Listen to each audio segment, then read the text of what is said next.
Trump's 50% tariff on Brazil was designed to crush BRICS, yet it is detonating in the other direction. On September 8th, BRICS nations met in an emergency summit, and instead of folding under pressure, they launched a coordinated response that could rewrite the global order. The Global South has taken its first real step toward economic independence, and if this momentum continues, the United States dollar's crown starts slipping. By the end of this, you'll see why this matters to your paycheck, your groceries, and your conscience. You're watching the progressive wave. Truth, resistance, no compromise. Subscribe and stand with us, because silence feeds the system that exploits you.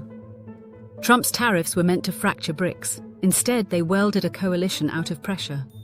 Brazil's President Lula called it what it is: economic punishment dressed up as policy. Reuters confirms he demanded tighter economic bonds within BRICS to counter United States protectionism. This is not just about trade. This is economic warfare, and the Global South is saying enough is enough. So let me ask you, should the United States still write the rules of global trade, yes or no? Put it on record in the comments. Here's what Trump never understood. BRICS has survived 17 years of border disputes, ideological clashes, and leadership changes. None of that broke them. But external pressure? That unites them. And that is why this emergency summit was not routine diplomacy. It was strategic coordination at the highest levels. Leaders of India, China, Brazil, Russia, South Africa, and more converged, not hesitating but resolving. And here comes the legal earthquake. A federal court just branded those tariffs illegal, handing BRICS legal cover and momentum.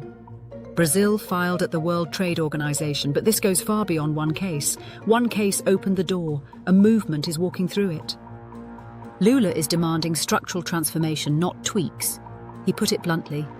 Negotiating without a collective position is like a worker without a union facing the boss. BRICS represents half the planet's people and nearly half of global GDP. When they unite behind WTO reform, they are not knocking politely. They are demanding a seat at the table where rules are written. Should one country still control the rules of global trade? Comment below and let's see where this audience stands. But the second game changer is even more explosive: the acceleration of de-dollarization. Trump's threats of 100% tariffs for so-called anti-American policies backfired spectacularly. Instead of stopping BRICS, he gave them the political justification to build alternatives. Central banks are stockpiling gold.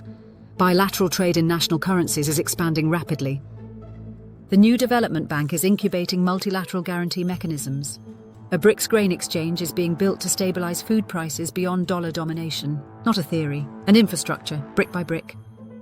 If the dollar dips, which hits you first, rent, debt or food? One word below. And now the third transformation, the Global South Coalition.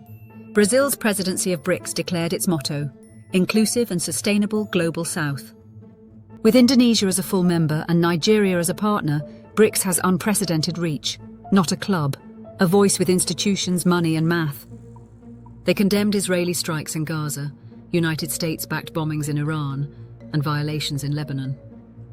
They are building an operating system for Global South leadership, from climate diplomacy to artificial intelligence frameworks to health initiatives. They are drafting a new architecture of governance. Here's a line for you: stand with justice, not domination. That is what this movement is about. Write in the comments what the Global South's motto should be. I'll pin the most powerful one. And here lies the contradiction. If you believe in democracy, equality, and human dignity, why accept economic coercion and global domination? This is your dissonance. Resolve it. Speak, share, refuse silence. The aftershocks of this BRICS emergency summit will strike prices, credit, and jobs. Your life, not just headlines. We are watching the moment the Global South shifts from reactive to proactive leadership. This is not a gamble, it is reckoning day for empire economics. So here is my challenge. If this shook you, comment below. If this enraged you, share it. If you believe silence is complicity, subscribe now. Send this to one person who thinks tariffs don't affect them, then tell me their reply. What was meant to fracture has instead forged unbreakable unity. The question is not whether BRICS will respond to Trump's tariffs. The question is whether we are ready for the consequences of coordinated resistance.